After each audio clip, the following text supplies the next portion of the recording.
ॐ अज्ञानतिमिरान्धस्य ज्ञानञ्जनेन शलाकया चक्षुरुन्मीलितं येन तस्मै श्रीगुरुवे नमः। श्रीचैतन्यमनोभीष्टं स्थापितं येन भूतले स्वयं रूपो कदा मह्यं ददाति स्वपदान्तिकम्।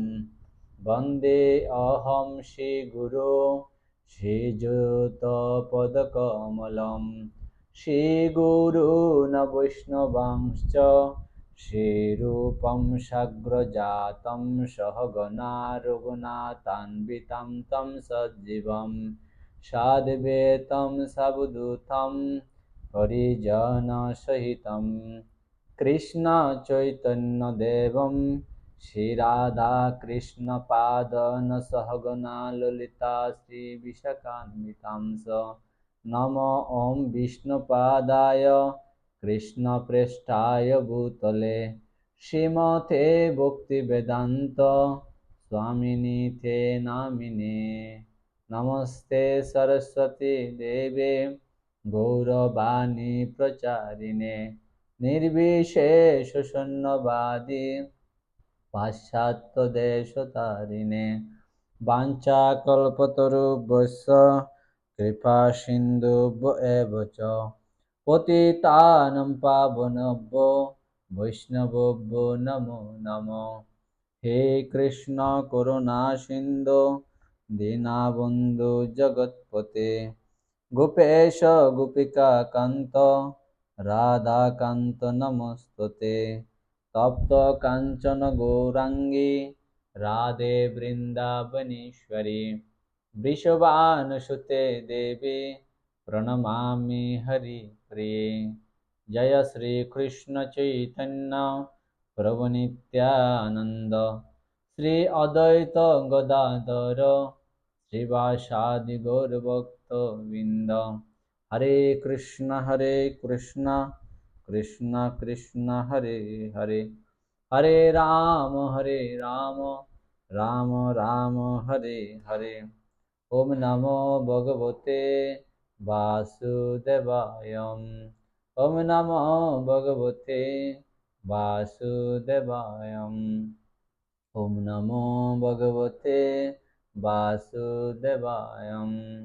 तमादिदेवं करुणानिधानं तमालवर्णं सुहितावतारम् अपार संसार समुद्र सेतुं भजामहं भागवतं स्वरूपम् भजामहं भागवतं स्वरूपम् भजामहं भागवतं स्वरूपम्। हरे कृष्ण। যথারীতি আমরা প্রতিদিনের ন্যায় প্রতি সপ্তাহে শ্রীমদ্ ভাগবতম ক্লাসে যে নিয়মিত ভাগবতম নিত্যম ভাগবতম সেবয়া, তো আমরা নিত্য ভাগবতম শ্রীমদ্ ভাগবতম প্রতি সপ্তাহে 2টা ক্লাস দিয়ে আসছি। তো এখন হচ্ছে আজকে চতুর্থ পর্ব আমরা প্রদান করছি।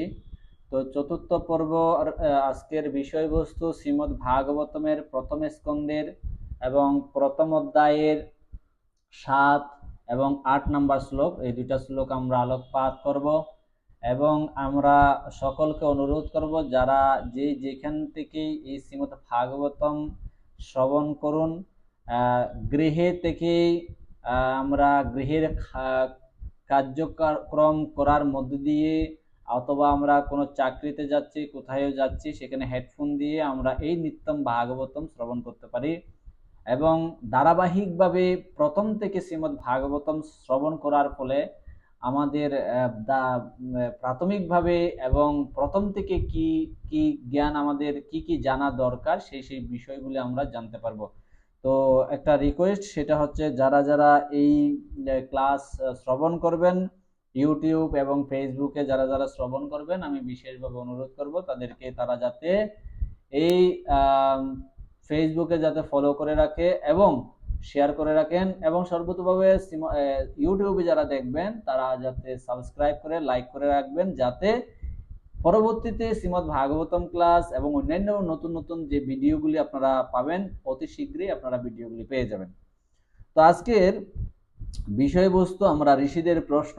তো ঋষিদের প্রশ্ন যাওয়ার পটভূমি যে ঋষিদের কাছে যাওয়ার পূর্বে ঋষিদের প্রশ্ন হচ্ছে 9 নম্বর শ্লোক থেকে শুরু হয়েছে। তো আমরা আজকে 7 এবং 8 শেষ করব। আমরা একটা ক্লাসেই 1 এবং 2 নম্বর শ্লোক শেষ করেছি, 2 এবং 3 এবং 4 নম্বর আরেকটা ক্লাসে শেষ করেছি, 4 এবং 5 গতকালকে আমরা একটা ক্লাসে শেষ করেছি। আমরা ইমু গ্রুপে যারা যুক্ত হচ্ছেন সকলে ইমু গ্রুপে ক্লাস শুনছেন, পরবর্তীতে তারা আবার ইউটিউবে যাতে সে পুনরাবৃত্তি পায় তাই আমি রেকর্ডিং ইউটিউবে দিচ্ছি। তাই আমরা আজকে আলোচনা করব শ্রীমদ্ ভাগবতমের প্রথম স্কন্ধের 7ম এবং 8ম নম্বর শ্লোক। যে 8ম এবং 7ম নম্বর শ্লোক হচ্ছে আমরা বেদের বিষয় বর্ণনা করা হয়েছে, বেদ বিষয়ে বর্ণনা করা হয়েছে।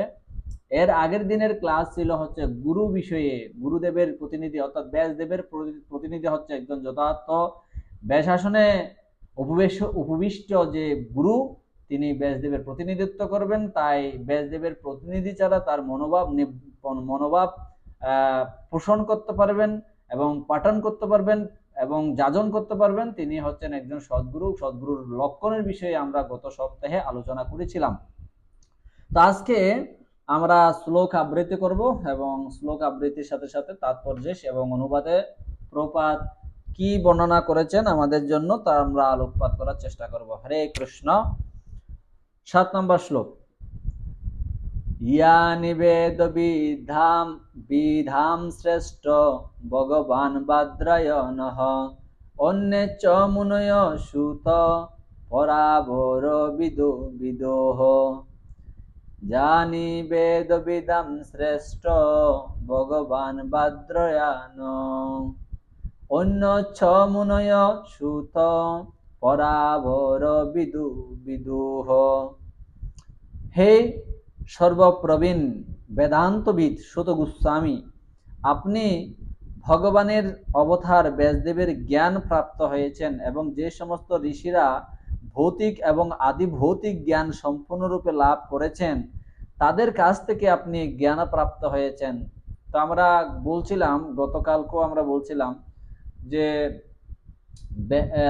সুত গোস্বামীকে প্রথমে গ্লোরিফিকেশন করা হচ্ছিল, তাকে স্বাগত জানানো, তাকে আসন প্রদান করা এবং তার কৃতিত্ব স্বীকার করা এবং তাকে গ্লোরিফিকেশন করা, তাকে যে তার মহিমান্বিত প্রকাশ করা। এই 7 এবং 8 নম্বর শ্লোকে একই বিষয় বর্ণনা করা হচ্ছে যে ওনার যে জ্ঞান, ওনার যে গুণ সেটা প্রকাশ করছেন ঋষিরা, অর্থাৎ নৈমিষারণ্যে 60,000 মনি ঋষির মধ্যে যিনি প্রধান পুরোহিত, শৌনক ঋষি, তিনি বিভিন্নভাবে তাকে তার কৃতার্থের কথা, তার গুণগান করছিলেন। তো তিনি গুণগান করতে গিয়ে তিনি বলছেন তিনি ব্যাসদেবের কাছ থেকে, ভগবান ব্যাসদেব হচ্ছেন ভগবানের সক্তাবেশ অবতার। তাই এই সক্তাবেশ অবতার কাছ থেকে গুরু পরম্পরা ক্রমে আপনি জ্ঞানপ্রাপ্ত হয়েছেন এবং ভৌতিক এবং আদি ভৌতিক সমস্ত জ্ঞানে আপনি প্রাপ্ত হয়েছেন। তাই এই জ্ঞানের কথা তাদেরকে বলার জন্য তিনি অনুরোধ করেছেন। প্রভুপাদ বলছেন শ্রীমদ্ ভাগবতম হচ্ছে ব্রহ্মসূত্র বা বাদ্রায়ণ বেদান্ত সূত্রের যথার্থ ভাষ্য। সমস্ত বেদান্তের সার সংকলন বা সার সংক্ষেপ হচ্ছে এই শ্রীমদ্ ভাগবতম।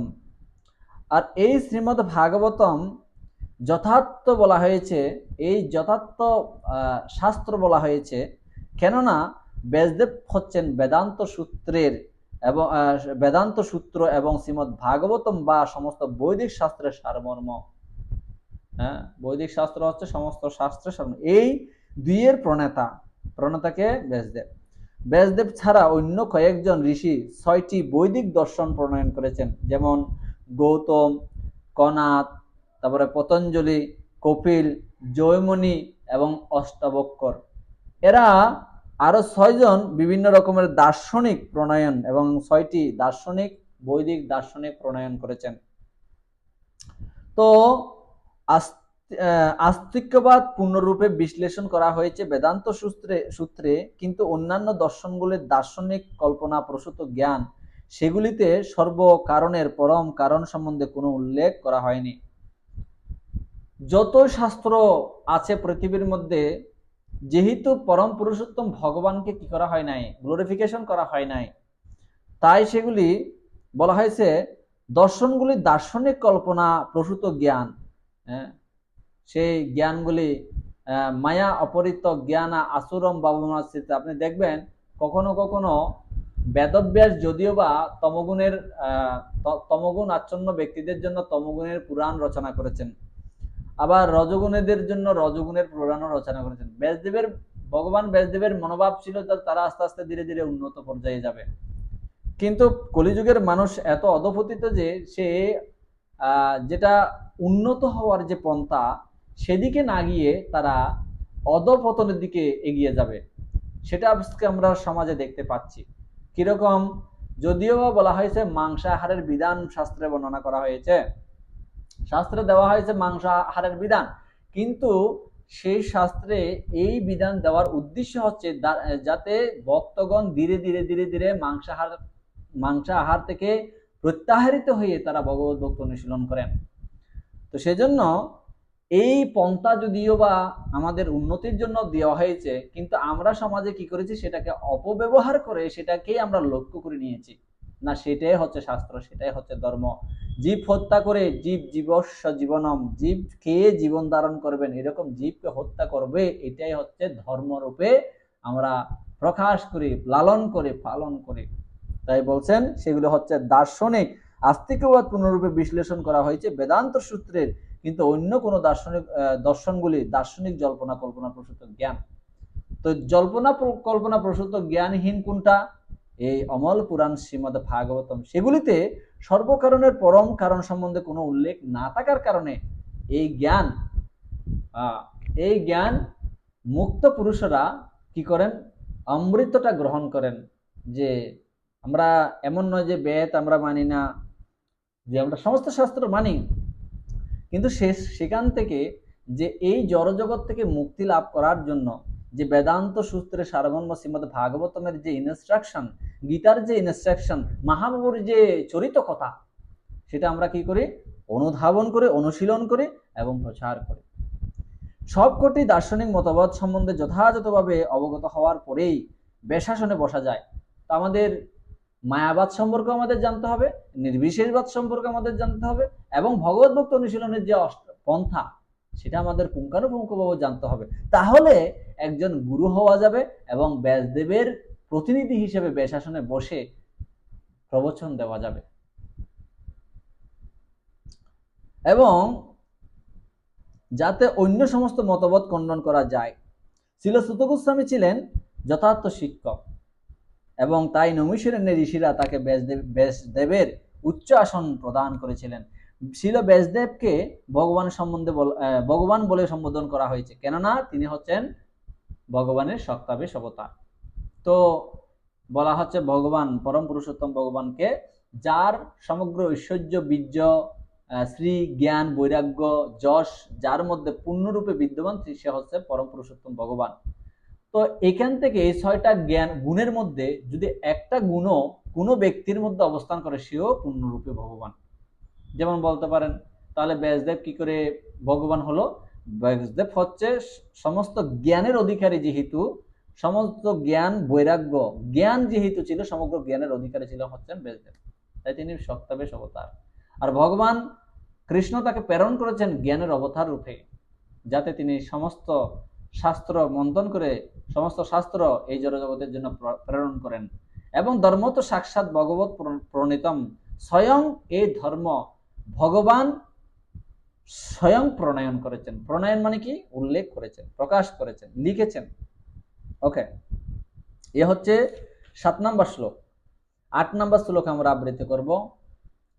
ব্যত্যতমসমা তৎসর্বম তত্ত্বতস্তদনুগ্রহাৎ ব্রূয়ো স্নিগ্ধস্য শিষ্যস্য গুরুবগুজ্জম অপ্নুতি। ব্যত্যতমসম তৎসর্বম তত্ত্বতস্তদনুগ্রহাৎ ব্রূয়ো স্নিগ্ধস্য শিষ্য গুরুবগুজ্জম অপ্নুতি। যেহেতু আপনি শ্রদ্ধাশীল এবং বিনীত, তাই আপনার গুরুদেবেরা বিশেষভাবে অনুগ্রহ করেছেন, কেননা স্নিগ্ধ স্বভাব সম্পন্ন অর্থাৎ প্রীতিশীল শিষ্যের কাছেই গুরুবর্গ অতি নিগূঢ় রহস্য ব্যক্ত করেন।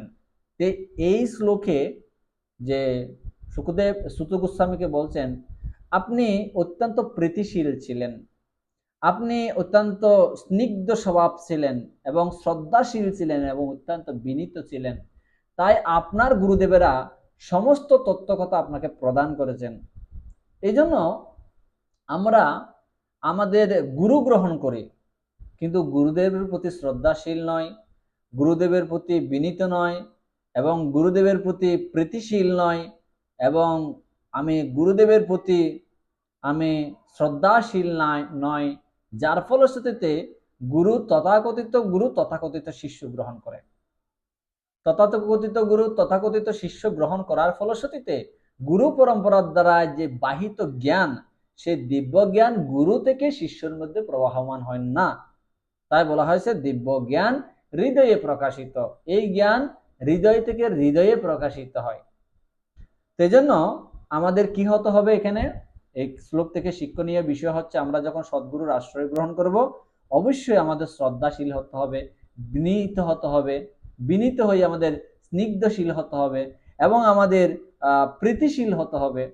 তাহলে সেই শ্রদ্ধাজনিত কারণে সে লবতে জ্ঞানম তৎপর সংযতেন্দ্রিয়, যে আমি যদি শ্রদ্ধা পরায়ণ হই সাধু গুরু এবং শাস্ত্রের প্রতি শ্রদ্ধা পরায়ণ হয়, তাহলে কি হবে, গুরুর প্রতি যদি শ্রদ্ধা পরায়ণ হয়, লবতে জ্ঞানম বলতে লাভ করতে পারে পারমাত্মিক জ্ঞান, জ্ঞানম, তারপর কি হবে, জ্ঞানম লব্ধা পরাম শান্তি, যে ব্যক্তি জ্ঞান লাভ করেছেন, জ্ঞানম লব্ধা পরাম শান্তি, পরম শান্তি লাভ করতে পারে, সেই জ্ঞানবান ব্যক্তি পরম শান্তি লাভ করতে পারে, অচিরে ন অধিগচ্ছতে, অচিরে সে ভগবানকে লাভ করতে পারে। কালেন ন অতি দীর্ঘেন ভগবান বিশ্বতে হৃদি, ভগবানের ভক্তরা যখন ভগবানের আরাধনা করে, কাল সময় অপেক্ষা করে না, কালের না অতি দীর্ঘ সময় অপেক্ষা করে না, ভগবান তার হৃদয়ে প্রবিষ্ট হয়ে তার হৃদয়ে অবস্থান করে। ওকে, সেজন্য আমাদের কি হতে হবে, শ্রদ্ধাশীল হতে হবে, বিনীত হতে হবে এবং স্নিগ্ধশীল হতে হবে, প্রীতিশীল হতে হবে, গুরুদেবের প্রতি অত্যন্ত সৌহার্দ্যপূর্ণ আচরণ করতে হবে। তাহলে গুরুদেব আমাদেরকে জ্ঞান প্রদান করবে। আমরা তথাকথিত গুরুদেবকে তথাকথিত দীক্ষা নিয়ে তথাকথিত শিষ্য হিসেবে, শিষ্য না হয়ে আমরা শৈষ্য হই, আর শৈষ্য হয়ে আমরা সেই গুরুকে অবজ্ঞা করার ফলে গুরু সে আমাদের পাপগুলি গ্রহণ করে, গুরুও নরকে যায় এবং শিষ্য নরকে যায়। সেজন্য গুরুদেব যেমন তার আচরণগতভাবে ভক্তি জীবন অনুশীলন করবে যথাযথভাবে, তার শিষ্য তার অনুগত হবে। গত ক্লাসটা আপনারা দেখুন, গুরুদেবের কোয়ালিটি সম্পর্কে আমরা বর্ণনা করেছি। ওই কোয়ালিটিগুলি যদি গুরুদেবের না থাকে, তাহলে তার গুরু হওয়ার যোগ্যতা নাই। আমরা কি বলেছিলাম, সে গুরু অযোগ্য গুরু উদাহরণ দিতে গিয়ে পিতার উদাহরণ দিয়েছিলাম। প্রভুপাদ বলছেন, পারমাত্মিক জীবনে সিদ্ধি লাভের যথার্থ উপায় হচ্ছে ছিল গুরুদেবের সন্তুষ্টি বিধান করা এবং তার ফলে তার আন্তরিক আশীর্বাদ লাভ করা। ছিল বিশ্বনাথ চক্রবর্তী ঠাকুর তার বিখ্যাত গর্ভষ্টকমে বলেছেন, যস্য প্রসাদ ভগবত প্রসাদ যস্য প্রসাদন্য গতিকুতপি দায়ংস্ত বংশস্য যশস্তি সন্দম বন্দে গুরু শ্রী চরণারবিন্দ। সেজন্য এখানে বিশ্বনাথ চক্রবর্তী ঠাকুর বলছেন, যিনি প্রীত হলে পরমেশ্বর ভগবান সন্তুষ্ট হন এবং যিনি অসন্তুষ্ট হলে জীবের আর কোনো গতি থাকে না, আমার সেই পরমারাধ্য গুরুদেবের শ্রীপাদ পদ্মে আমি আমার সশ্রদ্ধ প্রণতি নিবেদন করি। আমরা তথাকথিত গুরুদেবের কাছে দেখতে পাই, গুরু দীক্ষা দিয়েছেন কবে, সেই শিষ্যর কোনো খবর নাই, আর গুরুরও কোনো খবর নাই। সে গুরুবারে একদিন, সে বৎসরে একবার মহোৎসব হয় গুরু বাড়িতে, ওই মহোৎসবে গিয়ে গুরু দর্শন হয়, আর গুরুর আশীর্বাদ কামনা করে, আর গুরুর কাছ থেকে আশীর্বাদ কামনা করে, আর গুরুদেবকে কিছু দক্ষিণা প্রদান করে। এই গুরু শিষ্যের মধ্যে এরকম ভাব নয়, গুরুদেবের শিষ্যের মধ্যে ভাব থাকতে হবে পিতা এবং মাতা, সেই পিতামাতা, সেই পিতামাতা, সেই পিতামাতা, সেই পরম বন্ধু, যেই শ্রীকৃষ্ণের চরণে প্রেম ভক্তিদাতা, সেই পিতামাতা, সেই পরম বন্ধু। পিতামাতার থেকেও অনেক গুরুত্বপূর্ণ হচ্ছে আমাদের গুরু। যে পিতামাতা যদি আদর্শ হয় গুরু, কিন্তু অনাদর্শ হওয়ার ফলে গত ক্লাসে আমরা বলেছি, অনাদর্শের ফলে পিতামাতাও কি হয়ে উঠতে পারে, অনার্য হয়ে উঠতে পারে, অপরাধী হয়ে উঠতে পারে।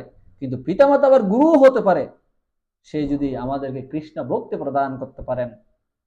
তাই বলা হচ্ছে, সেই গুরুদেবের কাছে আশ্রয় গ্রহণ করলে, যে গুরুদেব এই জড় ব্রহ্মাণ্ড থেকে মুক্ত করে আমাকে নিত্য আলয়ে প্রবেশ করতে পারে। আমরা সদ্গুরুদের থেকে দীক্ষা না নেওয়ার ফলে একটা প্রথা, এটাকে বলা হয়, আমরা কি করি, মানে একজন মানুষ মারা গেছে, তো সে সারা জীবন ভগবত ভক্ত অনুশীলন করেছে, এমনকি তিনি মৃত্যুকালেও ভগবানকে স্মরণ করে দেহত্যাগ করেছেন। তো নির্দ্বিধায় তিনি ভগবত ধাম প্রাপ্ত হবেন। কিন্তু দুঃখজনক বিষয় হলো, আমরা তথাকথিত ব্যক্তিরা, আমরা যারা জানি না, তারা সেই মৃতদেহকে যখন শ্মশানে নিয়ে যায়, তখন আমরা বলি বল হরি হরি বল, আর বল হরি হরি বল বলতে বলতে বলছি প্রাণ হরি স্বর্গবাসী হয়েছে, স্বর্গ পেয়েছে, প্রাণ হরি স্বর্গ পেয়েছে, তার নাম ধরে স্বর্গ পেয়েছে। এই যে অযৌক্তিক কথা, আমরা এটা লোক প্রথা কথা আমরা প্রকাশ করি, অপরাধ। এই কথা বলা কখনো উচিত নয়। তো আপনি বলতে পারেন, কিন্তু আমি আপনার তর্কের খাতিরে আপনি বলতে পারেন, হ্যাঁ ঠিক আছে মেনে নিলাম, আপনি বলছেন সেটা ভালো। কিন্তু যে ব্যক্তি ভগবত ধামে গিয়েছে, হ্যাঁ, তাহলে তাকে কি আপনি টেনে, ভগবত ধামে যে ব্যক্তি গিয়েছে তাকে টেনে আপনি স্বর্গে ঢুকা দিচ্ছেন না? এটা কি আমাদের উচিত হচ্ছে? এটা কি অপরাধ হচ্ছে?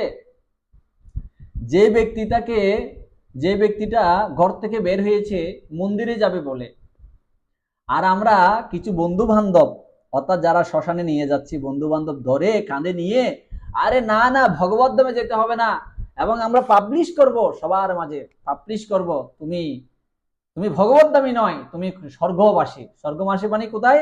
আমরা তাকে ধরে নাইট ক্লাব নিয়ে যাচ্ছি। স্বর্গ হচ্ছে নাইট ক্লাব হচ্ছে খুব একটা আরামের জায়গা, মানে আনন্দের জায়গা। অনেক ধর্মে বর্ণনা করা হয়েছে, স্বর্গ বিষয়ে বর্ণনা করা হয়েছে।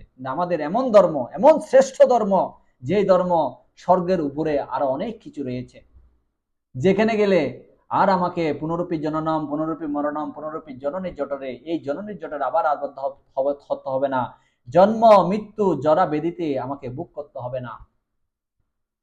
তো ভেবে দেখুন তো, যে ব্যক্তিটা ভগবত ধামে যাচ্ছে, আর আমরা কেমন ব্যক্তি যে তাকে আমরা টেনে স্বর্গে ঢুকে দিচ্ছি। আচ্ছা, যে ব্যক্তিটা সারা জীবন পাপ করেছে, আমরা যদি বলি সেই ব্যক্তি প্রাণহরি স্বর্গ পেয়েছে, সে কি স্বর্গে যাবে? এটা কি ডাহা মিথ্যা কথা নয়? সে সারা জীবন পাপ করেছে, হ্যাঁ, তা এখন পরবর্তীতে সে কি করেছে? সে পাপের দণ্ডে সে দণ্ডিত হয়ে কুম্ভিপাক নামক নরকে গিয়েছে, সে যাচ্ছে কুম্ভিপাক নামক নরক। তা আমরা যদি বলি সে স্বর্গ পেয়েছে, তাহলে আমাদের এই যে ডাহা মিথ্যা কথা, এটা লোক প্রথা ছাড়া আর কিছুই নয়। তবে এখন প্রশ্ন হতে পারে, কি করব তাহলে? একটা মৃতদেহ নিয়ে যাচ্ছি, তখন আমাদের কি করণীয়, করা কি উচিত? হরে কৃষ্ণ মহামন্ত্র, চারি যুগে চারি ধর্ম, জীবের কারণ কলি যুগে ধর্ম হয় নাম সংকীর্তন। যে ব্যক্তি হরিনাম করছেন তারও মঙ্গল হবে, যে ব্যক্তি দেহত্যাগ করেছেন তারও মঙ্গল হবে। এজন্য আমাদের উচিত হচ্ছে যথাযোগ্যভাবে, যে অন্ত্যেষ্টিক্রিয়ার বিষয়ে আমি বর্ণনা করছিলাম, যে অন্ত্যেষ্টিক্রিয়া কিভাবে করতে হবে, যথাযথভাবে আমাদের করা উচিত। আপনারা জানেন, আপনারা বিবাহ যজ্ঞ করেন, তো বিবাহ যজ্ঞের যথাযথ বিবাহ যজ্ঞ জানি না। হ্যাঁ, না জানার ফলে কি হয়, যে আমরা বিবাহ যজ্ঞ করি না, আমরা বৈবাহিক অনুষ্ঠান করি। তো বৈবাহিক অনুষ্ঠান মানে কি, বিবাহ মানে কি? বৈবাহিক মানে হচ্ছে এই ভৌতিক জগতে কোনো আত্মীয় স্বজন কোনো একজন একজনের প্রতি কামার্ত হয়ে তাকে সঙ্গিনী করে জীবন অতিবাহিত করার জন্য বৈবাহিক অনুষ্ঠান। অনুষ্ঠান মানে কি, সে 10 জন 20 জন নিয়ে এসে সেই ব্যক্তিদের বলা হচ্ছে বিবাহ যজ্ঞ। তো বিবাহ যজ্ঞের মাধ্যমে, যজ্ঞের আরেক নাম, ভগবানের আরেক নাম হচ্ছে যজ্ঞ পুরুষ। আচ্ছা বলেন তো, সে ভগবানের এক নাম হচ্ছে যজ্ঞ পুরুষ। বলা হচ্ছে অগ্নিকে সাক্ষী রেখে অগ্নির মধ্যে যজ্ঞে আহুতি দান করার মাধ্যমে, 7 পাক বন্ধন করার মাধ্যমে একটা বৈবাহিক যজ্ঞ অনুষ্ঠান করে, বিবাহ যজ্ঞ অনুষ্ঠান করে। তো বৈবাহিক মানে হচ্ছে সে কামাক্ত হয়ে একজন একজনের প্রতি আসক্ত হয়ে একটা অনুষ্ঠান করে, এটা করে বৈবাহিক অনুষ্ঠান। আর বিবাহ অনুষ্ঠান বা বিবাহ যজ্ঞ মানে কি? বিবাহ মানে বি মানে বিশেষ, বাহ মানে বাহন করা, বহন করা। যে বিশেষভাবে একজন স্ত্রী লোককে সে বহন করতে পারবে, সারা জীবন তাকে বহন করতে পারবে এবং তাকে ধর্মীয় পথে অনুগামী করতে পারবে, সে হতে হলো বিবাহ যজ্ঞ। আর বিবাহ যজ্ঞের মধ্যে, বিবাহের মধ্যে যজ্ঞ অনুষ্ঠান হয়, সেই যজ্ঞের মধ্যে স্বয়ং ভগবান প্রবিষ্ট হয়। একটা ক্লাবে গিয়েছেন, দৃষ্টান্ত স্বরূপ দেখা যায়, একটা ক্লাবে গিয়েছেন, তো একটা ক্লাবের মধ্যে সংকীর্ণ জায়গা, একটা জায়গার মধ্যে এদিকে একটা স্টেজ করেছে আর অন্যদিকে একটা স্টেজ করেছে, মাঝখানে যজ্ঞকুণ্ড, পাশে খাওয়া দাওয়া, এরপর হচ্ছে রান্নাঘর। আচ্ছা বলেন তো, যজ্ঞ পুরুষ যেখানে উপবিষ্ট হবে, অর্থাৎ প্রবেশ করবে, অর্থাৎ অবস্থান করবে, আবির্ভূত হবে, তো যজ্ঞ পুরুষ যদি আবির্ভূত হয়, সেই যজ্ঞাগ্নিতে আপনি যে আহুতি দিচ্ছেন, ওম নারায়ণ স্বাহা, এই যে আপনি নারায়ণকে সাক্ষী রেখে বিবাহ যজ্ঞ অনুষ্ঠান করছেন, সে নারায়ণ যজ্ঞে যদি অবস্থান করে, সেই যজ্ঞের পাশে যদি আমাদের তথাকথিত জঠরাগ্নি নির্বাপন করার জন্য যদি মৃত ব্যক্তিকে পুরানো হয়, মৃত জীবকে পুরানো হয়, মৃত জীবকে রন্ধন করা হয়, সেই মৃত দেহ, ডেড বডি কেটে ডেড বডি পুরানো হয়, ডেড বডি রান্না হয়। আর সেই ডেড বডি রান্না করে করে সেই উদরে আমরা উদরে শ্মশান করেছি। ডেড বডি, মানুষ যখন মারা যায় তখন বলা হয় ডেড বডি। আর সেই ডেড বডি কিছুক্ষণ পরে, মারা যাওয়ার কিছুক্ষণ পরে কোথায় নিয়ে যায়? শ্মশানে। ঠিক আমরা যখন ডেড বডিগুলি কি করি, মাছ বা ছাগল, হাঁস, মুরগি যখন মারা যায়, মেরে ডেড করি আমরা, তাকে বধ করার ফলে সেটাকে আমরা সিদ্ধ করে রান্না করি, বিভিন্ন উপাদেয় ভাবে বিভিন্ন মশলা দ্বারা আমরা তাকে রন্ধন করার ফলে কি হয়, সেই রন্ধন যেখানে হচ্ছে আশেপাশে অনেক দূর পর্যন্ত সেই গন্ধ ছড়িয়ে যাচ্ছে। আচ্ছা বলুন তো, হঠাৎ করে আপনার গৃহে মাংস রান্না করেছেন, তো স্বাভাবিকভাবে মাংস রান্না করলে দেখবেন গন্ধ ছড়ায়, আশেপাশে গন্ধ ছড়ায়। আচ্ছা, তৎক্ষণাৎ কোনো একজন সাধু, মানে আপনার গুরু, আপনার যিনি যার থেকে দীক্ষা নিয়েছেন, তিনি হঠাৎ আপনার ঘরে প্রবেশ করেছে, তাহলে সদ্গুরু যদি হয়ে থাকে, আপনি কি তাকে আমন্ত্রণ করবেন? অথবা গুরু আসে নাই, আপনি গুরুকে আমন্ত্রণ করবেন, এমত অবস্থায় গুরুকে আমন্ত্রণ করবেন? হ্যাঁ গুরু বাবা, আপনি ফোন করলেন, গুরু বাবা আপনি আসুন আমাদের গৃহে, একটু আসুন, একটু দর্শন দান করুন, একটু চরণ দুলি দিন, ফোনে বললেন। তো গুরুদেব যথাযথ সদ্গুরু চলে আসছে আপনার গৃহে। আচ্ছা বলুন তো, ওই সময় যদি মাংস রান্না হচ্ছে, কেমন হবে? সেই গুরুদেবকে পালিয়ে যাবে, নাকি নাক ধরে বসে থাকবে, নাকি ওখানেই বসে থাকবে? অসৎ গুরু হলো ওখানে বসে থাকবে, একটু গ্রান নেবে, আর গ্রান নিয়ে নিয়ে মজা কিছুক্ষণ পরে বলবে, ও নিরামিষ তো অনেকদিন খেয়েছি, একটু মাছ মাংস রান্না করেছো দাও। অনেক গুরু আছে এরকম আমিষ আহার করে। তো এই জন্য আমাদের এই যে বিবাহ যজ্ঞের মধ্যে একদিকে খাওয়া দাওয়া এক দুর্গন্ধ, একদিকে রান্নাবাড়ি আরেক দুর্গন্ধ। সেই ছাগল সেই গরু যেখানে কেটেছে, যে গাভী যেখানে কেটেছে, সেই ক্লাবে কেটেছে, তাহলে সেটা কি? একদিকে শ্মশান, আরেকদিকে হচ্ছে প্রতিটি ব্যক্তি যারা খেয়েছে তাদের পেট হচ্ছে এক একটা শ্মশান সদৃশ্য। যারা যারা খেয়েছে তারা যেহেতু ডেড বডি পেটে দিয়েছে, পেটটা শ্মশান হয়েছে, প্রতিটি ব্যক্তিরা শ্মশান সদৃশ্য। আর যেটা কষাই, যেখানে মানে কেটেছে সেটা হচ্ছে কষাই। আচ্ছা বলেন তো, আপনার গৃহে ভগবানের আসন যদি থেকে থাকে, সত্যিকারের বলেন, আপনার গৃহে যদি সত্যিকারের একটু ছোট করে একটা আসন আছে, সেখানে যদি একটা ঠাকুর, যে কোনো ঠাকুরের, আপনারা তো ঠাকুর, যে কোনো ঠাকুর, আপনারা যে কোনো ঠাকুরকে রেখেছেন,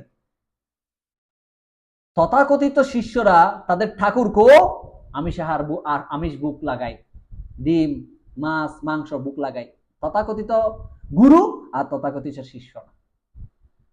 কিন্তু পারবেন যারা অন্ততপক্ষে একটু একটু ধর্মপরায়ণ, তারা পারবেন প্রতিনিয়ত যারা সাগু আর চিনি দেন, সাগু আর চিনি এবং কলা ভগবানকে দেন, পারবেন এই আসনের মধ্যে ভগবানকে অফার করতে এই মাছ মাংস? ঠিক বিবাহ যজ্ঞের মধ্যে যদি ভগবান স্বয়ং সেই যজ্ঞের মধ্যে অবস্থান করে, তাহলে সেই যজ্ঞের মধ্যে ভগবান, গুরুদেব যদি, সৎ গুরুদেব যদি আসতে না পারে, তাহলে ভগবান কি সেখানে আসবে? প্রশ্ন এবং কমেন্ট বক্সে লিখুন, সবার মাঝে শেয়ার করে দিন যে এই যে আমি যে আপনাদের কাছে এই বক্তব্যটা রেখেছি, কেউ কি পারবো যে ভগবানকে আমরা নিবেদন করতে পারবো? তাহলে কিভাবে আমরা পারি? একজন দুইজন ব্যক্তি তাদের কামার্ত হয়ে একটা মানে এক জায়গায় অবস্থান করছে, কামার্ত হয়ে। বিবাহের তো নিয়ম কানুন জানে না, বিবাহে যাওয়ার আগে অনেক ক্লাস করতে হয়, অনেক কোর্স করতে হয়, অর্থাৎ গৃহস্থ জীবন, কারণ গৃহ আশ্রম বলা হয়েছে। ব্রহ্মা চতুর্বর্ণ মায়া সিস্টম গুণ কর্ম বিভাগস, চারটা আশ্রম, চারটা বর্ণ সৃষ্টি করেছেন ভগবান। আর সেই চারটা আশ্রম, চারটা বর্ণের মধ্যে, চারটা আশ্রমের মধ্যে গৃহস্থ আশ্রম, বানপ্রস্থ আশ্রম, সন্ন্যাস আশ্রম, ব্রহ্মচারী আশ্রম, গৃহস্থ আশ্রম বলা হয়েছে। তো গৃহস্থ আশ্রম কখন হয়? গৃহ মানে হচ্ছে স্ত্রী পুত্র পরিজনকে নিয়ে বসবাস করবে, আশ্রম মানে সেই ঘরে ভগবান থাকবে। খেয়ে বলতে পারবেন আমার ঘরে ভগবানের একটা ছোট আসন নেই? সবাই কিন্তু সকালে বা বিকালে একবার হলো ভগবানকে বলে, সমা লক্ষ্মী বসো ঘরে আমারই, ঘরে তাকে আলো করে। আমরা নারায়ণকে বাদ দিলেও লক্ষ্মী দেবীকে পূজা করি।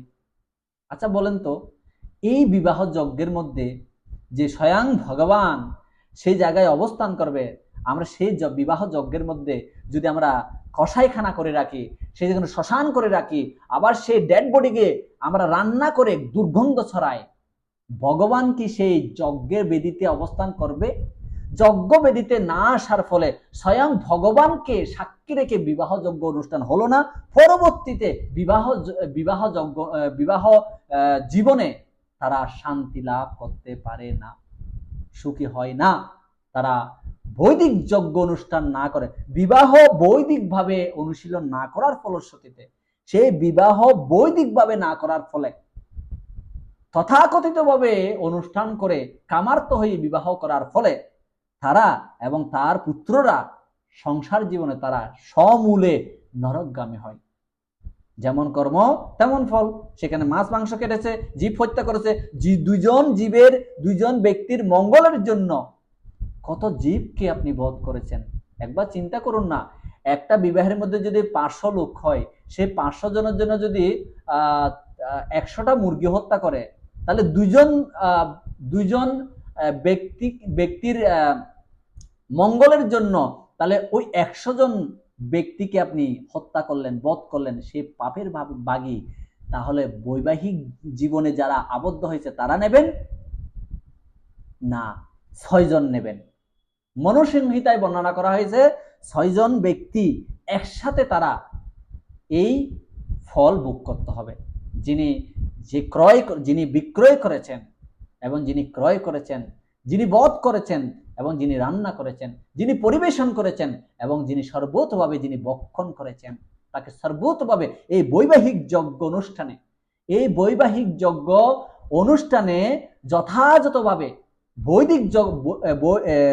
বৈদিক মতে বিবাহ যজ্ঞ না করার ফলশ্রুতিতে স্বামী স্ত্রীর মঙ্গলের নামে তাদের অমঙ্গল হওয়ার পরিবর্তিতে তারা সমূলে কোথায় যাবে? ওই 6 ব্যক্তি, ওই 6 ধরনের ব্যক্তি একসাথে কুম্ভিপাক নামক নরকে যাবে। শ্রীমদ ভাগবতম 5ম স্কন্ধ এবং 26 নম্বর অধ্যায়ে টোটাল ভাবে বর্ণনা করা হয়েছে। সেই জন্য আজকের যে আলোচনা, সদ্গুরু এবং এই সদ্গুরুর আশ্রয় গ্রহণ না করলে আমাদের কি অবস্থা হয় সেই বিষয়টা বর্ণনা করতে গিয়ে প্রভুপাদ বলছেন যে শিষ্যের কর্তব্য হচ্ছে অত্যন্ত বিনীতভাবে সদ্গুরুর সেবা করা।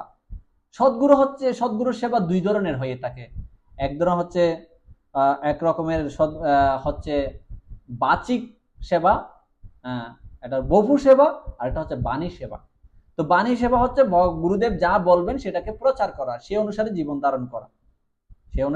ধারণ করে এবং ভক্তি জীবন অনুশীলন করা। আরেকটা হচ্ছে বপু সেবা, মানে হচ্ছে শারীরিক সেবা। তো সাধারণত তথাকথিত গুরুদেরকে দেখতে পাই কিছু মায়েরা বপু সেবা করে, এটা কখনো উচিত না। কখনো মেয়েরা কখনো পুরুষ মানে গুরু বা নিজের স্বামী ছাড়া অন্য কোনো ব্যক্তির সান্নিধ্যে আসা বা কাছে যাওয়া কখনো উচিত নয়। আপনি অন্যান্য অনেক প্রধান ধর্মীয় গ্রন্থ, ধর্মের মধ্যে দেখুন, কখনো পরপুরুষের কাছে স্ত্রী যাবে না। কিন্তু আমাদের সনাতন ধর্মের মধ্যে আমরা দেখতে পাওয়া যায় তথাকথিত গুরুরা তার শিষ্যের কাছে গিয়ে বপু সেবা নেয়। বপু সেবা মানে কি জানেন? বপু সেবা মানে হচ্ছে শারীরিক সেবা। শারীরিক সেবাও কিভাবে নেয় জানেন? মানে গুরুদেব শুয়ে থাকবে, তার শরীর মেসেজ করবে এবং তার কাপড় দিয়ে দেবে, তাকে রন্ধন করে দেবে, তাকে মাথা টেপে দেবে, তাকে অনেক শুশ্রূষা করবে। তো কখনো মায়েরা কখনো এই কাজ করা উচিত নয়। তো আমরা ইসকনের মধ্যে আমরা দেখতে পাই যে গুরুদেবরা কখনো মায়েদের বপু সেবা নেয় না, বাণী সেবা করে। সমস্ত শিষ্যরা বাণী সেবা করে। আর বপু সেবা যারা করে, প্রভুরা যারা বপু সেবা করে, শারীরিক সেবা করে, অনেক ডেঞ্জারাস। কিন্তু কারণ গুরুদেবের শ্রী চরণ কমলে যদি একবার অপরাধ হয়, প্রভুপাদ বলছে 7 নম্বর শ্লোকের তাৎপর্যে বলছে যে প্রভুপাদ এমন ভাবে ব্যাখ্যা করছে, আমরা সদ্গুরুকে সাধারণভাবে আমরা কখনো দর্শন করা উচিত না, এতে মহা অপরাধ হয়। তাই বিশ্বনাথ চক্রবর্তী ঠাকুর গিয়েছেন, যস্য প্রসাদ ভগবত প্রসাদ যস্য প্রসাদন্য গতিকুতপি দায়ংস্ত বংতস্য যশস্তি সন্দম বন্দে গুরু শ্রী চরণারবিন্দ। হ্যাঁ, যিনি প্রীতি হলে পরমেশ্বর ভগবান প্রীতি হয়, যিনি অসন্তুষ্ট হলে শিষ্যের কোনো গতি থাকে না। তো সেজন্য প্রভুপাদ বলছেন যে আমাদের সদ্গুরু সেবা করতে হবে। আমাদের সবচেয়ে বহু সেবার থেকে বাণী সেবা করা হচ্ছে সবচেয়ে গুরুত্বপূর্ণ। গুরুদেব বলেছেন তুমি কখনো জীব হত্যা করো না, তুমি জীব হত্যা করবে না। গুরুদেব বলেছেন তুমি মহাপ্রভুর বাণী প্রচার করো, আমাদের উচিত মহাপ্রভুর বাণী প্রচার করা। সেই জন্য ছিল সুত গোস্বামী আদর্শ শিষ্যের এই সমস্ত গুণাবলী প্রদর্শন করেছিলেন। তাই ছিল ব্যাসদেবের আদি তার সমস্ত তত্ত্বদর্শা গুরুদেবের কাছ থেকে বিশেষ কৃপাপ্রাপ্ত হয়েছিলেন। কেউ যদি সদ্গুরুর আশ্রয় গ্রহণ করে, সদ্গুরুর বপু বাণী সেবা করেন, তাহলে তিনি সর্বতভাবে গুরুদেবের থেকে কৃপা লাভ করতে পারবেন। আমরা যতই বলি সাধু বাবা আমাকে কৃপা করো, আমাকে আশীর্বাদ করো, তোমার চরণধুলি দাও, আরে বাবা, এগুলি দিয়ে কোনো কাজ হবে না যতক্ষণ পর্যন্ত তদ্বিদ্যি প্রণিপাতেন পরিপ্রশ্নেন সেবয়া উপদেশন্তিতে জ্ঞানিনস্তত্ত্বদর্শিন। বলছে সদ্গুরুর সেবা না করলে, সদ্গুরুর আশ্রয় গ্রহণ শরণাপন্ন মানে কি? তদ্বিদ্যি প্রণিপাতেন মানে হচ্ছে সর্বতভাবে সিলিন্ডার হতে হবে গুরুদেবের প্রতি এবং গুরুদেবের আদেশ অনুসারে জীবন ধারণ করতে হবে। তাই আমার গুরু যেমন আমাকে আদেশ করেছে, no meditating, no gambling, no intoxication, no illegal sex. কখনোই 4টা পাপ কর্ম করা যাবে না। হরিনাম করবে এবং ভগবানের সেবা করবে প্রতিদিন, আর ভগবানের বাণী প্রচার করবে। শেষ। তাহলে তোমার এক জন্মে না এক জন্মে, হ্যাঁ, গভীরভাবে তুমি যদি ভগবত ভক্ত নিশীলন করবে, এই জন্মেই তুমি ভগবত ধামে চলে যাবে। সততম কীর্তয়ন্তমাম যতন্তস্ব্রতা, ভগবান বলছেন সর্বদাই তুমি কীর্তন করো, এবং কি করে করো? যত্ন সহিত করো। হ্যাঁ, এই জন্য আমাদের গুরুদেবের কৃপা প্রাপ্ত হতে হলে আমাদের এই গুরু সদ্গুরুর আশ্রয় আমাদের গ্রহণ করতে হবে। তো আজকের এই আলোচনা হয়েছে যে গুরুদেবের প্রতি আমাদের শ্রদ্ধাশীল হতে হবে, এবং আমাদের গুরুদেবের প্রতি সন্তুষ্টি থাকতে হবে, এবং গুরুদেবের কাছে আশীর্বাদ লাভ করতে হবে, এবং সর্বতভাবে আমাদের বিনীত থাকতে হবে, তারপরে প্রীতিশীল হতে হবে, এবং অত্যন্ত নিগুড় রহস্য গুরুদেবের কাছ থেকে শ্রবণ করতে হবে। এবং বেদান্ত সূত্রের যে সারমর্ম এখানে বলা হয়েছে, প্রথম 7 নম্বর শ্লোকে বর্ণনা করতেছেন যে বেদান্ত সূত্রের সারমর্ম হচ্ছে শ্রীমদ ভাগবতম। তো আমি সংক্ষেপে বলছি, বেদ মানে বেদান্ত সূত্রের সারমর্ম মানে কি। তো আমরা আজকে বেদের বিষয়ে, মানে বৈদিক শাস্ত্রের সমস্ত শাস্ত্রের সারাতিসার রূপে আমি সংক্ষিপ্ত সমস্ত বৈদিক শাস্ত্র আজকে 5 মিনিটে আলোচনা করে শেষ করব। তো বৈদিক জ্ঞান হচ্ছে প্রথম শাস্ত্র হচ্ছে ঋগ্বেদ। তো বৈদিক শাস্ত্র শ্রুতিশাস্ত্র এবং স্মৃতিশাস্ত্র। তো শ্রুতিশাস্ত্র কি এবং স্মৃতিশাস্ত্র কি? শ্রুতি হচ্ছে যে শুনে শুনে যে জ্ঞান গুরু পরম্পরা পড়ার মাধ্যমে প্রবাহিত হতো তাকে বলা হয় শ্রুতিশাস্ত্র। আর স্মৃতিশাস্ত্র কি? সেই স্মৃতির মাধ্যমে, অর্থাৎ সে স্মৃতিতে রাখতে পারত, সে স্মরণ করতে পারত, এবং স্মরণ করে যথাযথভাবে সেগুলিকে সংকলন করেছেন, তাকে বলা হয় স্মৃতিশাস্ত্র। আমি আবার বলছি, শ্রুতিশাস্ত্র হচ্ছে শ্রবণ করার মাধ্যমে, শ্রবণ করা মানে যথাযথভাবে শ্রবণ করা। আর স্মৃতিশাস্ত্র মানে কি? স্মৃতিশাস্ত্র মানে স্মৃতিতে আবদ্ধ করে রাখা, স্মৃতিতে রাখা, সে হচ্ছে বৈদিক শাস্ত্র।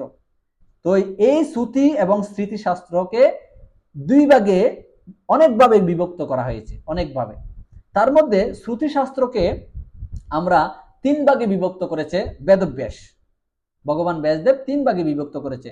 এক হচ্ছে এই শ্রুতিশাস্ত্র হচ্ছে কে প্রথমে বেদ, তারপর হচ্ছে উপবেদ, তারপর হচ্ছে বেদাঙ্গ।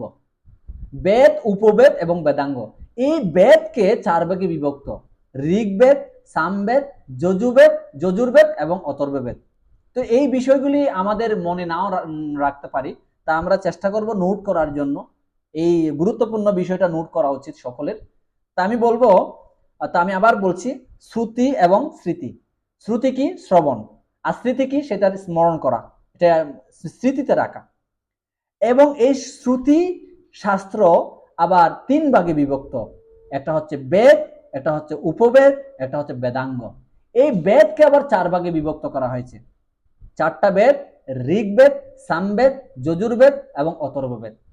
এবং এই উপবেদকে আবার, উপবেদ যে উপবেদ রয়েছে, উপবেদকে আবার 4 ভাগে বিভক্ত করা হয়েছে। সেই উপবেদকে 4 ভাগে বিভক্তর মধ্যে আছে হচ্ছে আচ্ছা, আমি আরেকটা জিনিস সেটা হচ্ছে বর্ণনা করা হচ্ছে, উপবেদ হচ্ছে আয়ুর্বেদ, ধনুর্বেদ, আর হচ্ছে গন্ধর্ববেদ এবং অর্থশাস্ত্রবেদ। এগুলি হচ্ছে বেদের, এগুলো উপবেদের এক একটা অংশ, এক একটা শাস্ত্র। উপবেদের অংশ হিসাবে আয়ুর্বেদ, ধনুর্বেদ এবং গন্ধর্ববেদ এবং অর্থশাস্ত্র। এই অর্থশাস্ত্র যেটা অর্থনৈতিক এবং রাজনৈতিক বিষয়ে বর্ণনা করা হয়েছে। তথাকথিতভাবে আমরা বিভিন্ন ইউনিভার্সিটিতে আমরা রাজনীতি নিয়ে আমরা পড়াশোনা করি, কিন্তু কেউ যদি এই অর্থশাস্ত্র নিয়ে গভীরভাবে পড়াশোনা করেন, যেমন চাণক্য পণ্ডিত, এই চাণক্য পণ্ডিত যত নীতি প্রয়োগ করেছেন সব হচ্ছে এই অর্থশাস্ত্র থেকে। এরপরে গন্ধর্ববেদ কি? যেটা হচ্ছে কল্যাণ বিদ্যা এবং নীতিগীত এবং অভিনয়, যে অভিনয় রয়েছে এবং চলচ্চিত্র রয়েছে, সব হচ্ছে গন্ধর্ববেদে রয়েছে। এরপরে ধনুর্বেদ কি? সেটা হচ্ছে অস্ত্র শিক্ষা, বিভিন্ন রকমের অস্ত্র কিভাবে শিক্ষা লাভ করা যায়। আমরা এই জগতে যখন কোনো সেনা বাহিনী বা সেনা নায়ক তিনি অস্ত্র প্রশিক্ষণের জন্য বিদেশে পাঠায়, কিন্তু সেই অস্ত্র সেই সেনানায়ক যদি সেই ধনুর্বেদকে অনুসরণ করে, তিনি গভীরভাবে গোপন গোপন মন্ত্র দ্বারা তিনি মানে অটোমেটিক মন্ত্র শক্তির মাধ্যমে তার ধনুর্বাণ নিক্ষেপ করতে পারবে, বিভিন্ন অস্ত্র প্রয়োগ করতে পারবে। একসময় অস্ত্র, এখন বর্তমান পারমাণবিক অস্ত্র আছে, কিন্তু এই পারমাণবিক অস্ত্র মন্ত্র শক্তির মাধ্যমে সেই পারমাণবিক অস্ত্র প্রয়োগ করা যায়। যেমন আমরা অশ্বত্থামা ব্রহ্মাস্ত্র নিক্ষেপ করেছিলেন, তারপরে অর্জুনও সে ব্রহ্ম অস্ত্রবিদ্যা জানতেন, কর্ণ ব্রহ্মাস্ত্রের বিদ্যা জানতেন। পরবর্তীতে ব্রহ্মাস্ত্র প্রয়োগ করেছিলেন অশ্বত্থামের পিতা গুরু দ্রোণাচার্য, প্রয়োগ করেছিলেন, যার ফলশ্রুতিতে 500 মৎস্য সৈন্য এবং সৃজেয় সৈন্য এবং তারপরে হচ্ছে দ্রুপদ রাজার নাতি, হ্যাঁ, এবং অনেকজন, অনেক হাজার হাজার, প্রায় 10,000 অশ্ব, তারপরে 10,000 পরে হাতি একসাথে বধ হয় সেই ব্রহ্মাস্ত্রের মাধ্যমে। সেই জন্য ধনুর্বেদ কেউ অনুসরণ করতে পারে। আয়ুর্বেদ হচ্ছে চিকিৎসা শাস্ত্র। সবকিছু বেদ আমাদের বেদের মধ্যে রয়েছে, শুধু কি করতে হবে? অনুশীলন করতে হবে। আমরা অনুশীলন করি না, তাই আমাদের ধর্ম সম্পর্কে আমরাই কি অবগত নয়, বরং আমরা জানি আমাদের ধর্মে কিছুই নেই। আমাদেরকে তথাকথিত ভাবে প্রশ্ন করে, তোমাদের তো যে প্রতিমা তৈরি করো 2 দিন পরে পূজা করে আবার ফেলে দাও, তো কি নৈতিকতা নীতি রয়েছে? সেটা তোমার প্রতিমা তোমাকে কিছুই প্রদান করতে পারে না, তার কোনো শক্তি নেই। তো আমরা সেটার উত্তর দিতে জানি না। যেমন ডক্টর জাকির নায়েক একটা উদাহরণ দেন, নতস্য প্রতিমা অস্তি, সে দেবী প্রতিমার মধ্যে অবস্থান করে না, তার পরশ্লোকটা লাইনটা তিনি বলে না। সেই জন্য এই যথাযথভাবে না জানার ফলে আমরা কি হই? কনভার্ট হই, অন্য ধর্মে ধর্মান্তরিত হই। তাই বলা হয়েছে। এরপরে বেদাঙ্গকে আবার 6 ভাগে বিভক্ত করা হয়েছে। এই বেদাঙ্গ 6 ভাগে বিভক্ত হচ্ছে শিক্ষা, তারপরে হচ্ছে কল্প, ব্যাকরণ, নিরুক্ত, ছন্দ এবং জ্যোতিষ। এই যে আপনারা জানেন জ্যোতিষ শাস্ত্র, এই জ্যোতিষ শাস্ত্র হচ্ছে বেদাঙ্গের একটা অঙ্গ। এরকম 6টা বিষয় বর্ণনা করতে গিয়ে এই শিক্ষাকে শর্ত জ্ঞান বলা হয়, শর্ত জ্ঞান। তারপরে কল্পকে বলা হয় প্রয়োগ, কল্প হচ্ছে প্রয়োগ, এবং ব্যাকরণ হচ্ছে শব্দ অনুসরণের পরিচয়। ব্যাকরণ কিভাবে বলা হচ্ছে, বৈদিক শাস্ত্রের মধ্যে 22 রকমের ছন্দ রয়েছে। আমরা অনুষ্টুপ ছন্দ, ত্রিষ্টুপ ছন্দ, তারপরে হচ্ছে টুয়েস্টুপ ছন্দ, অনেক রকমের ছন্দ জানি, কিন্তু 22 রকমের ছন্দ কথা বর্ণনা করা হয়েছে এই ব্যাকরণে। তারপরে আছে হচ্ছে নিরুক্ত হচ্ছে বেদার্থ নির্বাচন, বেদের যে অর্থ সেটাকে নির্বাচন করা, নিরুক্ত। এবার আসুন স্মৃতিশাস্ত্র। স্মৃতিশাস্ত্র থেকে প্রায় 7টি শাস্ত্র বের হয়ে আসে। স্মৃতিশাস্ত্রের মাধ্যমে পরম্পরা দ্বারাই 7টি বিষয় বর্ণনা করা হয়েছে, 7টি পাঠ করা হয়েছে স্মৃতিশাস্ত্রের মাধ্যমে। যেমন সংস্কার সূত্র, আমরা বলি না সংস্কৃত আমরা পড়ি, সংস্কৃত সূত্র। তারপরে হচ্ছে তন্ত্র, আপনারা দেখবেন যেমন কালী পূজা, দুর্গা পূজার মধ্যে তন্ত্র মানে তন্ত্র আছে। তন্ত্র হচ্ছে অপপ্রয়োগ, কোন ভূত পিশাচকে আহ্বান করা এবং নিরুক্ত করা, এগুলো হচ্ছে তন্ত্রশাস্ত্র। তারপর হচ্ছে পঞ্চরাত্র। এই পঞ্চরাত্র হচ্ছে বৈষ্ণবীয় পদ্ধতি। এই পঞ্চরাত্র নারদ পঞ্চরাত্র, অর্থাৎ নারদ মুনির দ্বারা এই পঞ্চরাত্র প্রকাশিত হয়েছে। এই পঞ্চরাত্রের মাধ্যমে ভগবত ভক্তি অনুশীলন করে ভগবানকে লাভ করা যায়। তারপর হচ্ছে পুরাণ। আপনারা জানেন পুরাণের মধ্যে উপপুরাণ এবং হচ্ছে মহাপুরাণ। তো মহাপুরাণ হচ্ছে গৌণ পুরাণ, উপপুরাণ হচ্ছে মহাপুরাণ হচ্ছে মুখ্য পুরাণ, আর গৌণ পুরাণ হচ্ছে উপপুরাণ। গৌণ পুরাণ 18টা, আর আরো মুখ্য পুরাণ বা মহাপুরাণ হচ্ছে 18টা। টোটাল 36টা পুরাণ রয়েছে। তার মধ্যে দিয়ে যেটা মহাপুরাণ, যেটা 18টা পুরাণ বা মূল পুরাণ, সে মুখ্য পুরাণের মধ্যে 6টা পুরাণ হচ্ছে সাত্ত্বিক, 6টা পুরাণ রাজসিক, 6টা পুরাণ হচ্ছে তামসিক। বেদব্যাস চেয়েছিলেন যে তামসিক ব্যক্তিদের জন্য সেই পুরাণ রচনা করেছে, যাতে তারা তার আস্তে আস্তে ধীরে ধীরে রজ গুণাত্মক যে পুরাণ সেটা অনুসরণ করবে, সেই রজগুণাত্মক পুরাণ শুরু পড়তে পড়তে আস্তে আস্তে সত্যগুণ অধিষ্ঠিত পুরাণগুলি অনুসরণ করবে। তো ভাগবত হচ্ছে মহাপুরাণ, যেটা হচ্ছে সমস্ত সত্য রজতম তিনটা গুণের ঊর্ধ্বে হচ্ছে, এই হচ্ছে মহাপুরাণ বা ভাগবত পুরাণ বা অমল পুরাণও বলা হয়। তারপরে ইতিহাস, ইতিহাস এবং সংহিতা এবং উপাঙ্গ। তো এই সংহিতা হচ্ছে সমাজ ব্যবস্থাপক শাস্ত্র, যেমন মনোসংহিতা। তো এখান থেকে আবার ইতিহাস থেকে বের হয়ে আসছে রামায়ণ, মহাভারত এবং শ্রীমদ্ ভগবত গীতা। কোথা থেকে বেরিয়ে আসছে? ইতিহাস থেকে। আমরা মহাভারত, এই যে গীতা দেখছেন, গীতার মধ্যে যে পর্ব রয়েছে 18টা পর্ব, বর্ণ পর্ব, ভীষ্ম পর্ব। এই ভীষ্ম পর্ব হচ্ছে মহাভারতের, ভীষ্ম পর্ব হচ্ছে 25 থেকে 42 নম্বর অধ্যায় হচ্ছে এই শ্রীমদ্ ভগবত গীতা। তার মধ্যে রামায়ণও যুক্ত ইতিহাস। তারপরে পুরাণের মধ্যে তো বর্ণনা করা হয়েছে। এরপরে রয়েছে উপাঙ্গ। উপাঙ্গের মধ্যে রয়েছে সাক্ষ্য, যোগ এবং ন্যায় এবং বৈশ্বিক, পূর্ব মীমাংস, উত্তর মীমাংস এবং বেদান্ত। এই হচ্ছে বেদের অবস্থান, বেদের অবস্থান। তো আমি আপনাদেরকে দিলাম। তো এই বিষয়গুলি আপনারা শ্রবণ করে আপনারা লিখতে পারেন, একটা থেকে একটা কিভাবে আসছে। তো এটা আপনারা চেষ্টা করবেন অনুধাবন করার জন্য। হরে কৃষ্ণ। তো আগামী পর্বে ক্লাস পঞ্চম পর্ব আমাদের শুরু হবে। পঞ্চম পর্বে ক্লাসে অংশগ্রহণ করার জন্য সকলকে আমন্ত্রণ জানাচ্ছি, এবং যারা এই নিত্যম ভাগবতম সেবয়া, যে নিত্যম ভাগবতম আপনারা শ্রবণ করেন এবং সবার আত্মীয় স্বজন সবার মধ্যে শেয়ার করে দিন, যাতে সবাই গৃহে বসে এই নিত্য ভাগবতম শ্রবণ করতে পারে। হরে কৃষ্ণ কৃষ্ণ কৃষ্ণ হরে হরে, হরে রাম রাম রাম হরে হরে। জয় শিলা প্রভুপাদ কি, শ্রী অমল পুরাণ শ্রীমদ্ ভাগবতম কি জয়। নিতাই গৌর সীতানাথ প্রেমানন্দে।